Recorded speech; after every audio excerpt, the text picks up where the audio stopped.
It began with a sudden silence inside Buckingham Palace.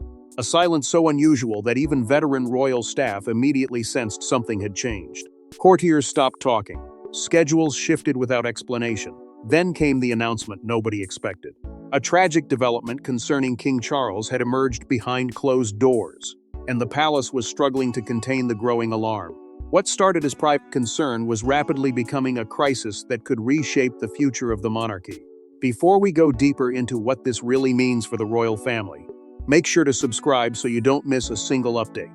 For a royal institution built upon stability, routine, and carefully managed appearances, silence can often speak louder than any official statement. That is why the sudden change inside Buckingham Palace immediately raised concerns among those who spend their lives watching every movement of the monarchy. What made the situation even more unsettling was how quickly normal palace operations appeared to shift. Events that had been scheduled weeks in advance were quietly adjusted. Meetings were rearranged. Staff members who were usually eager to reassure the public suddenly became cautious with their words. Something significant was happening, and those closest to the king appeared determined to keep it behind closed doors. Then came the palace announcement. Brief, carefully worded, deliberately restrained. It revealed very little while somehow saying everything at the same time. Rather than calming concerns, it intensified them. The statement acknowledged a development involving King Charles, but offered few details about the circumstances surrounding it. Almost immediately, speculation began spreading throughout royal circles.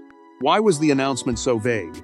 Why had senior aides reportedly been preparing for it days in advance? And why did it appear that key members of the royal family had already been pulled into urgent discussions before the public learned anything at all?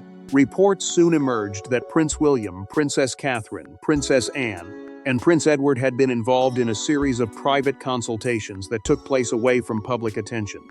Individually, such meetings might not have attracted much notice. Together, however, they painted a far more troubling picture. These were some of the most senior and trusted figures within the royal family, individuals who often step forward when the institution faces moments of uncertainty. Their sudden involvement suggested that whatever was unfolding behind palace walls was being treated with the utmost seriousness. Meanwhile, those working within the royal household reportedly described an atmosphere unlike anything they had experienced in recent months. There was tension. There was uncertainty. Most of all, there was waiting for updates, waiting for decisions, waiting for answers that seemed slow to arrive. Behind every closed door appeared to be another conversation about what might happen next. The normal rhythm of royal life had been interrupted, replaced by a growing sense that events were moving towards something much larger. At the center of everything stood King Charles himself. According to multiple reports, the monarch had recently received important medical updates that prompted immediate concern among advisors and family members alike. While officials remained extremely careful about what information reached the public, the reaction inside royal circles spoke volumes. Senior household figures were seen moving between offices with unusual urgency. Long-standing plans were being reviewed. Discussions that once belonged to the distant future suddenly became topics of immediate importance. Outside the palace, royal watchers noticed the changes almost instantly. Small details that might normally have gone unnoticed suddenly attracted enormous attention. Every appearance was analyzed. Every schedule adjustment sparked fresh questions. Every carefully chosen palace phrase was dissected for hidden meaning.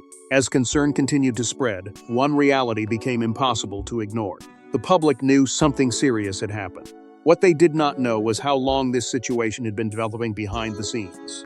But the palace announcement was only the beginning, because the events leading up to that moment had been unfolding quietly for weeks behind the grand walls of Buckingham Palace. Looking back, the warning signs were there all along. Small moments that seemed insignificant at the time suddenly took on a far more troubling meaning. The king's schedule changed. Public appearances became shorter, and those closest to him began acting differently, as if they already knew something the public did not. The palace announcement had stunned the public, but for those who had been watching closely, it felt less like a surprise and more like the confirmation of a fear that had been growing quietly for months. Once people began retracing the timeline, a pattern started to emerge. It was subtle at first, easy to dismiss, but when viewed as a whole, it painted a picture that was difficult to ignore. The signs had been there all along, scattered across weeks of royal engagements and carefully managed public appearances. The problem was that nobody realized how important those signs would become until the palace finally acknowledged that something serious was unfolding behind closed doors. One of the first clues was the gradual change in King Charles's workload. Throughout much of his reign, the king had worked relentlessly despite the pressures and responsibilities that came with the crown. Duty had always been central to his identity. Yet observers began noticing that his schedule no longer carried the same intensity. Certain engagements disappeared from official calendars. Others were shortened without explanation. Events that would normally require the king's personal attendance were quietly delegated elsewhere. At first, these adjustments appeared routine. After all, every monarch occasionally reshapes their commitments. But this felt different. There was a growing sense that the changes were being driven by necessity rather than preference.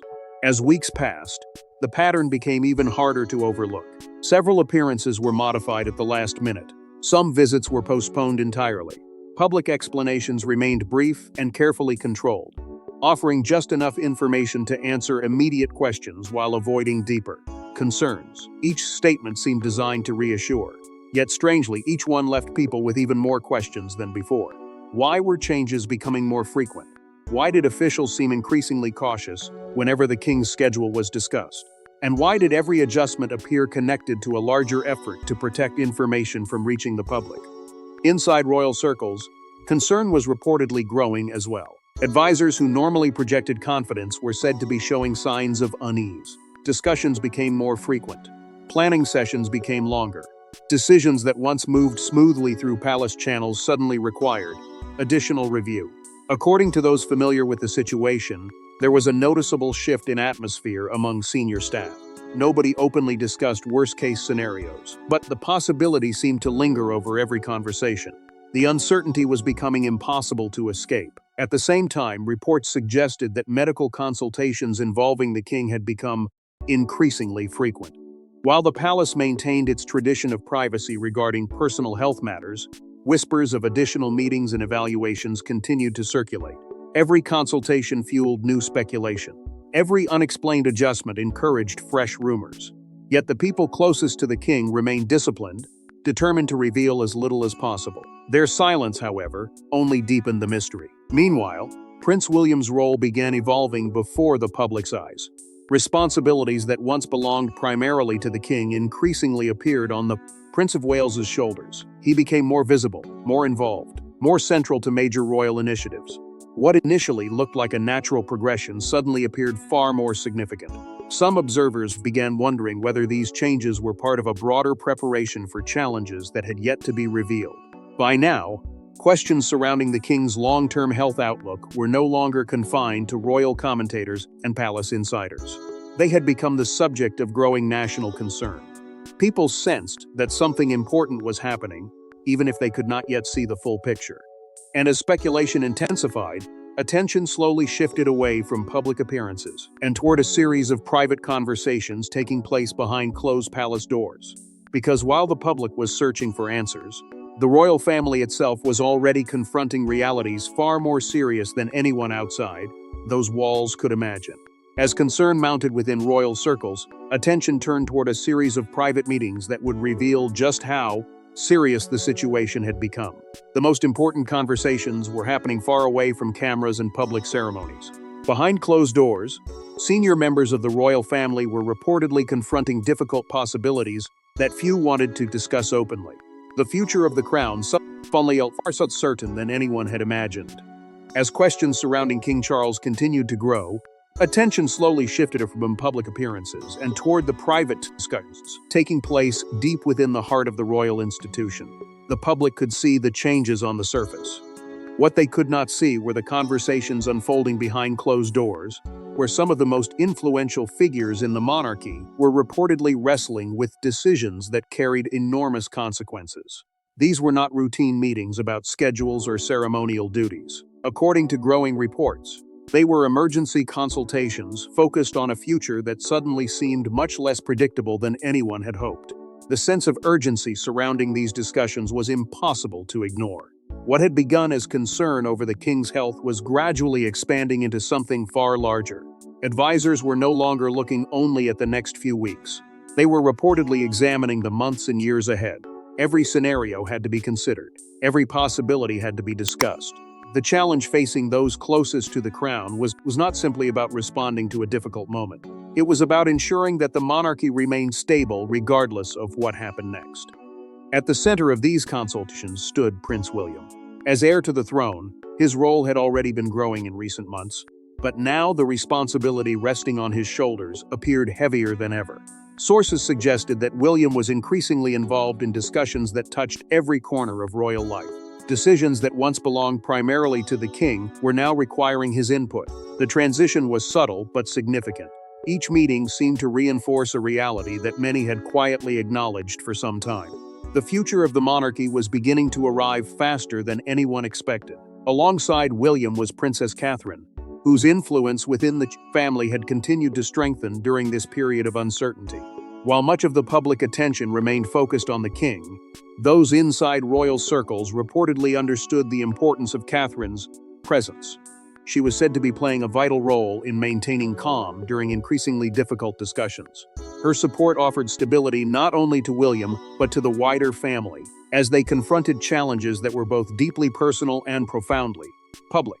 Then there was Princess Anne, a figure long associated with duty, resilience, and unwavering commitment to the crown. If uncertainty was spreading through the institution, Anne reportedly became one of its strongest anchors. Her experience gave weight to every discussion. Her perspective carried authority. In moments when emotions threatened to overshadow practical decisions, Anne's steady approach reportedly helped keep attention focused on what mattered most, protecting the continuity of the monarchy during an exceptionally fragile period. Prince Edward also emerged as an increasingly important figure in these consultations. Often regarded as one of the quieter members of the royal family, Edward's role reportedly expanded as discussions grew more serious.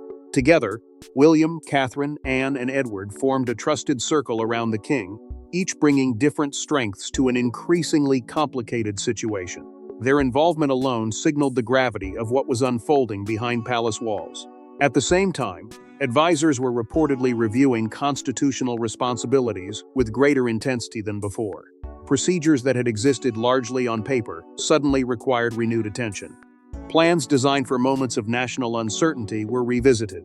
Discussions focused on maintaining stability, preserving confidence, and ensuring that the institution could continue functioning effectively, regardless of future developments. While nobody publicly acknowledged the need for such preparations, insiders suggested that palace officials were quietly examining every detail. As these conversations continued, contingency plans reportedly began taking shape. Not because anyone wanted them to become necessary, but because the stakes were simply too high to ignore. The crown represented continuity, and continuity required preparation. With each passing day, awareness grew that major decisions might soon be required.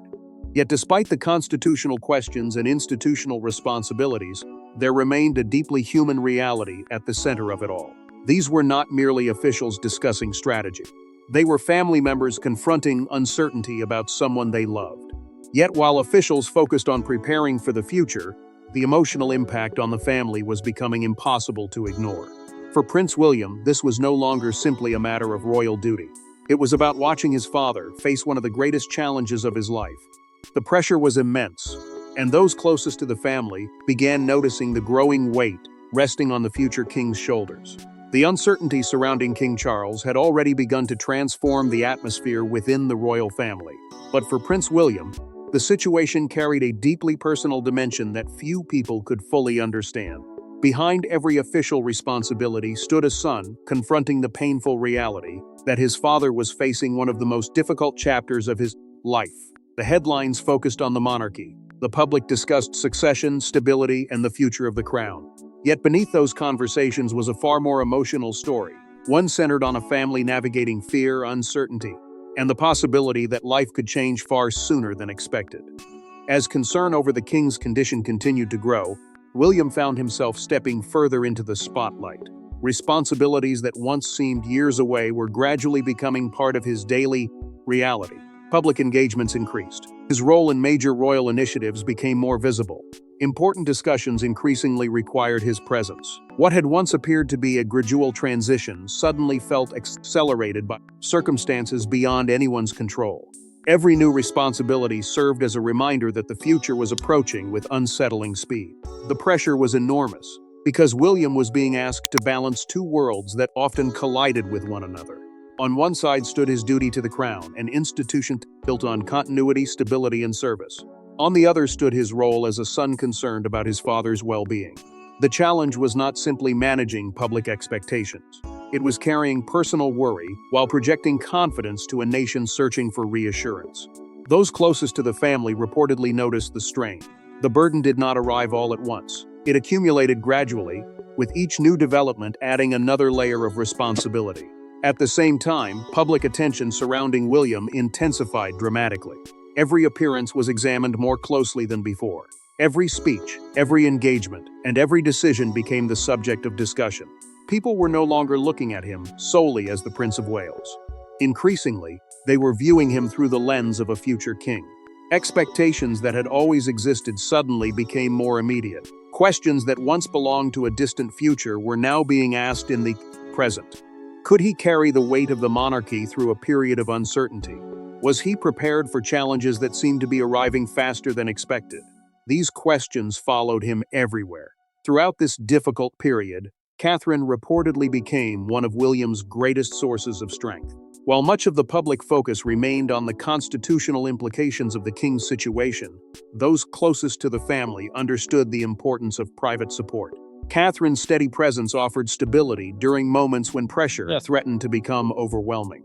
Together, they faced not only public responsibilities, but also the emotional reality of supporting a family confronting serious uncertainty. Meanwhile, advisors continued looking beyond the immediate crisis. Reports suggested that long-term succession planning had become an increasingly important topic behind palace walls. Discussions focused on preparedness, continuity, and ensuring that the institution remained resilient, regardless of future developments. Nobody wanted to imagine difficult outcomes, yet responsible leadership demanded that every possibility be considered. Plans were reviewed, responsibilities were reassessed. The monarchy quietly began preparing for multiple scenarios that only months earlier might have seemed distant. For William, this created a unique challenge unlike anything he had faced before. Every decision carried personal consequences and institutional significance. At the same time, every step forward required balancing emotion with duty. The contrast was striking. Publicly, he represented confidence and stability. Privately, he was confronting uncertainty alongside the rest of his family. And as those pressures continued to mount, another trusted member of the royal family was quietly emerging as an essential source of strength during one of the most consequential periods the monarchy had faced in years. But William was not the only royal carrying a heavy burden, because another trusted figure was quietly moving into a crucial role. When uncertainty strikes the monarchy, few figures command more respect than Princess Anne. Known for her discipline and unwavering sense of duty, she suddenly found herself at the center of efforts to preserve stability as concerns surrounding the king continued to deepen. As pressure continued building around Buckingham Palace, attention increasingly turned toward one royal whose reputation had been forged through decades of relentless service and quiet determination. While speculation dominated headlines and uncertainty spread throughout royal circles, Princess Anne remained exactly what she had always been: dependable, disciplined, and completely devoted to duty. In moments of crisis, institutions often rely on individuals who can remain steady when everyone else feels shaken. For the royal family, Anne was becoming that figure. The challenges facing the monarchy were growing more complicated with each passing day. Questions about King Charles's health remained unanswered. Discussions about the future of the crown continued behind closed doors. Public concern showed no signs of fading. Yet amid all that uncertainty, Anne reportedly emerged as a crucial source of continuity. Her presence carried a reassuring message that did not require words. She had spent her entire life serving the institution through triumphs, controversies, and periods of profound change. If there was one person who understood how to navigate turbulent times without losing focus, it was Princess Anne. Palace officials reportedly found comfort in her experience. Unlike many public figures, Anne had witnessed multiple generations of royal history unfold firsthand. She understood the pressures that accompanied moments of national concern. More importantly, she understood how quickly uncertainty could spread if leadership appeared fragile. According to those familiar with the atmosphere inside royal circles, Anne's calm approach helped prevent anxiety from becoming panic. Her steady presence served as a reminder that the monarchy had weathered difficult periods before, and possessed the resilience to endure this one as well. At the same time, coordination among senior members of the royal family became increasingly important. William, Catherine, Edward, and Anne were reportedly working closely together as they confronted challenges that touched both family life and constitutional responsibility. Their shared goal was not merely to manage a crisis, but to maintain confidence in the institution during a period of extraordinary uncertainty. Every discussion carried significance. Every decision required careful consideration. The stakes were simply too high for anything less. What made Anne's role particularly remarkable was that she continued fulfilling public responsibilities despite the growing concerns surrounding the king. While speculation intensified outside palace walls, royal duties continued, engagements proceeded, commitments were honored, responsibilities were met. This was not because the family was unaffected by the situation. Quite the opposite. It was because they understood that visible stability mattered. The monarchy's strength has always rested not only on tradition but also on its ability to project continuity during difficult moments. The contrast was striking. Behind closed doors, family members were confronting deeply personal worries. They were discussing uncertainty, preparing for possibilities nobody wished to face, and supporting one another through a challenging period. Yet publicly, they remained focused on service. That balancing act required immense discipline. It demanded emotional resilience. And according to many observers, Anne's example played a significant role in helping others maintain that balance. As the weeks progressed, advisors reportedly became increasingly appreciative of Anne's leadership. She did not seek attention. She did not dominate headlines. Instead, she quietly performed the role she had embraced for decades. In many ways, that consistency became one of the monarchy's greatest assets during a period defined by questions and speculation. While others focused on what might happen tomorrow, Anne remained focused on ensuring stability today. Gradually, the conversation inside royal circles began shifting toward a broader objective: protecting the institution itself. Whatever challenges lay ahead, preserving public confidence in the crown became an overriding priority. Plans were reviewed, strategies were discussed. Senior figures worked tirelessly to maintain stability. Yet beyond palace walls, another powerful force was beginning to emerge. The public was watching closely, and their emotional reaction was becoming impossible to ignore. Even as the palace worked to maintain stability, the emotional response from the public was growing stronger with every passing day.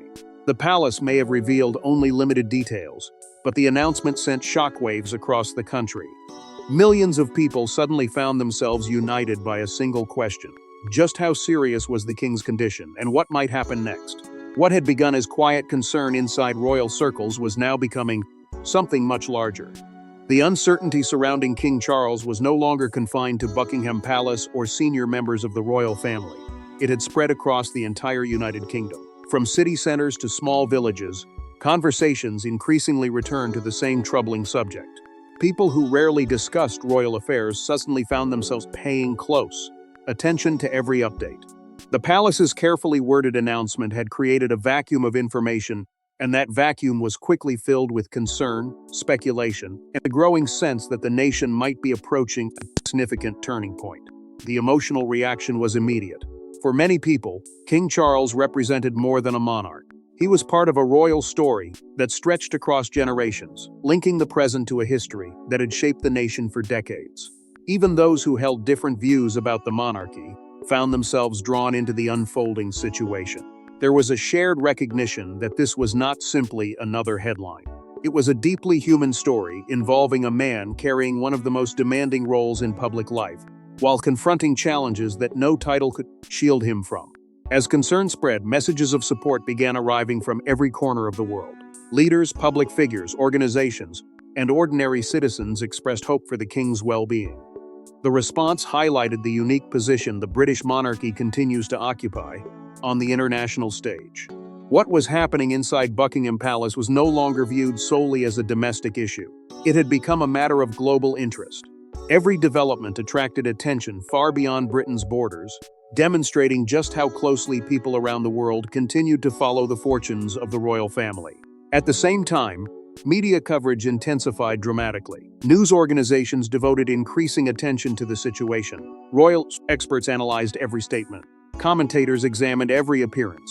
Discussions expanded across television, newspapers, and digital platforms.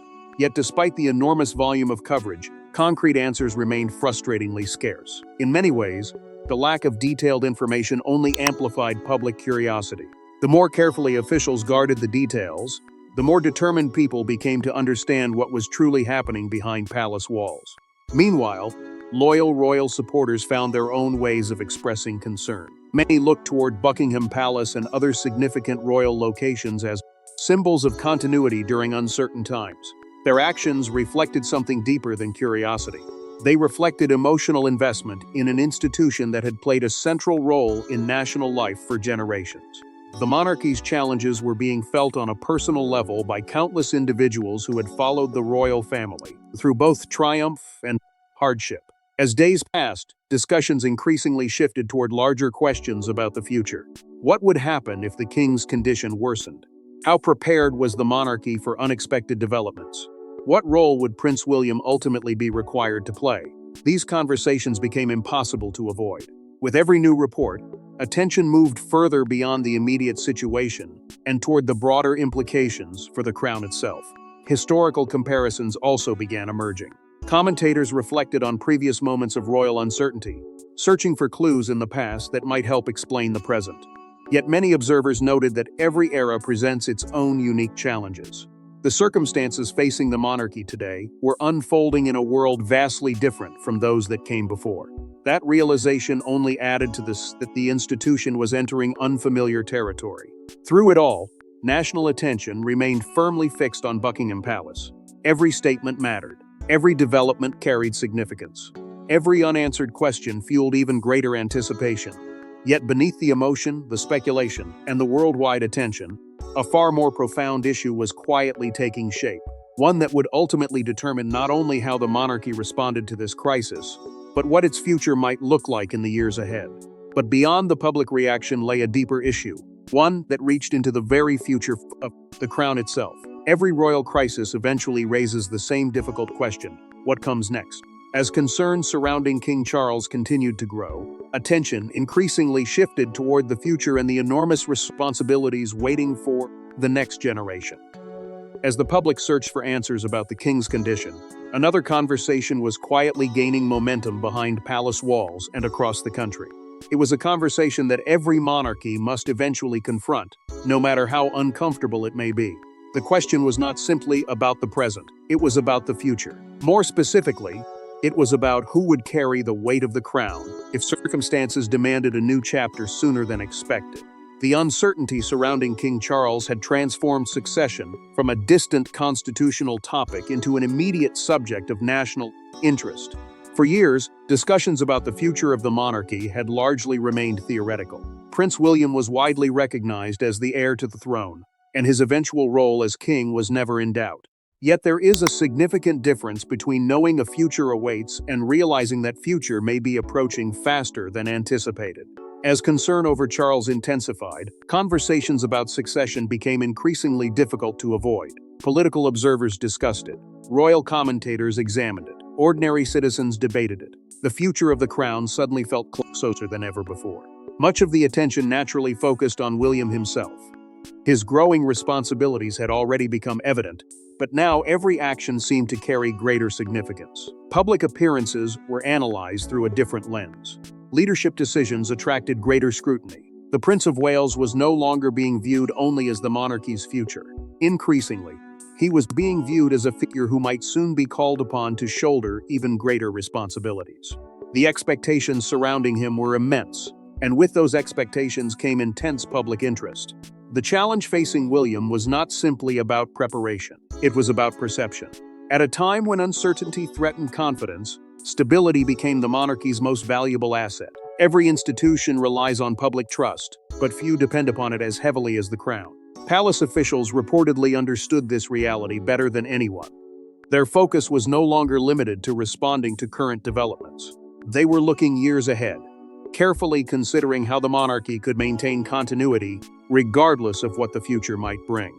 As discussions about William expanded, attention also turned toward Catherine. Over recent years, she had become one of the most respected and admired members of the royal family. Her composure, dedication, and popularity had strengthened her position within the institution. Now, as questions about the future intensified, interest in Catherine's role grew alongside them. Many observers began considering not only what William's future might look like, but what hers might look like as well. The possibility of a future king inevitably brought conversations about a future queen. At the same time, the spotlight began reaching younger members of the royal family. Prince George, Princess Charlotte, and Prince Louis remained years away from carrying major constitutional responsibilities. Yet public curiosity surrounding the next generation continued to grow. In moments of uncertainty, people naturally look ahead. They search for continuity. They seek reassurance that the institution will endure beyond the challenges of the present. As a result, the younger royals increasingly became symbols of the monarchy's long-term future. Behind the scenes, palace officials reportedly remained focused on continuity above all else. Preparations were not driven by panic but by responsibility. Every stable institution plans for potential transitions. Every monarchy must prepare for unforeseen developments.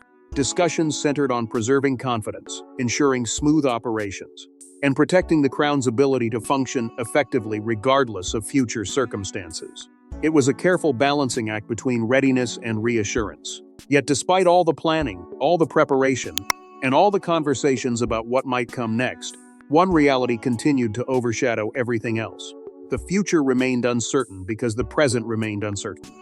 The king's condition was still the central question, and until more answers emerged, every discussion about tomorrow would remain tied to the unanswered concerns of today.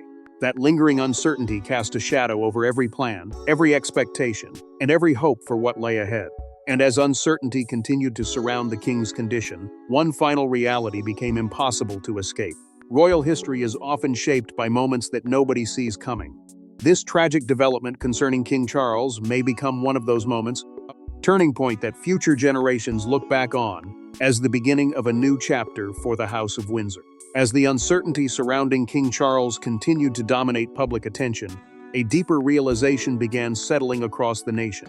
This story was no longer simply about a palace announcement, a medical update, or even a difficult period for one family. It had become a moment of reflection. A moment that encouraged people to look back at the king's journey, his years of preparation, his reign, and the legacy he hoped to leave behind. Whether viewed through the lens of history, public service, or personal resilience, Charles's story had become inseparable from the larger story of the monarchy itself. For decades, Charles lived under extraordinary scrutiny. Long before he became king, he spent much of his life preparing for responsibilities that often seemed permanently out of reach. He experienced triumphs and setbacks. He faced public criticism and public praise. He endured periods of immense popularity and moments of significant challenge. Yet through it all, one constant remained. His commitment to duty never completely disappeared. That dedication became even more evident after he finally ascended to the throne, determined to guide the institution through a rapidly changing world while honoring traditions that stretched back centuries. Now, however, the focus was shifting towards something even larger than his reign. The conversation had become one of legacy. What would future generations remember most about King Charles? How would history judge his contributions during a period filled with both opportunity and difficulty? Those questions remained unanswered, but they underscored the significance of the moment unfolding before the world. The king's story was still being written, even as uncertainty continued to surround the next chapter. Throughout this challenging period, one theme consistently emerged from within the royal family: unity. Despite the pressures, despite the speculation, and despite the enormous responsibilities facing individual family members, there appeared to be a shared determination to stand together.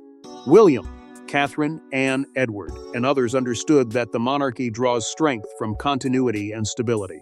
Their efforts reflected not only loyalty to the institution but also loyalty to one another. In times of uncertainty, family becomes more important than ever. At the same time, the monarchy itself continued demonstrating an ability that has helped it survive countless challenges throughout history. Adaptation. Every generation faces obstacles that seem unique to its era. Every reign encounters moments that test resilience. The true measure of an institution often lies not in whether difficulties arise, but in how those difficulties are managed. As concerns surrounding the king persisted, the crown once again found itself navigating unfamiliar territory while striving to maintain public confidence. Increasingly, attention turned toward William and Catherine. Their future roles within the monarchy seemed more significant than ever. Together, they represented continuity, stability, and the promise of a new generation prepared to carry the institution forward. Public interest in their leadership continued growing, not because people wished to look beyond the king, but because uncertainty naturally encourages questions about what comes next. Yet even as discussions about the future intensified, public hopes remained firmly rooted in the present. Across the country and around the world, many people continued hoping for positive news. They hoped for strength. They hoped for recovery. They hoped that the difficult questions dominating headlines would eventually be replaced by reassurance. Those hopes reflected a deep emotional connection between the public and the royal family during a period of extraordinary uncertainty. Meanwhile, palace officials continued preparing for every possibility. Responsible institutions plan ahead, especially during moments of unpredictability. That preparation did not signal surrender to difficult outcomes. Instead, it reflected a commitment to ensuring that the monarchy remained strong, regardless of the challenges ahead. The future remained uncertain, but the determination to preserve stability remained unwavering. Ultimately, the story of King Charles extends beyond a single announcement or a single moment of concern. His influence continues through the institution he serves, through the family standing beside him, and through the next generation preparing to inherit responsibilities that have shaped history for centuries. Whatever happens next, the impact of this period will continue to echo throughout the House Windsor for years to come, reminding future generations that even in moments of uncertainty, duty remains one of the most powerful forces in royal life. Because while Buckingham Palace's announcement may have shocked the world, the larger story, the battle between duty, legacy, and the future of the crown is only just beginning. Thanks for watching. Please don't forget to like and subscribe, and we will see you in next one.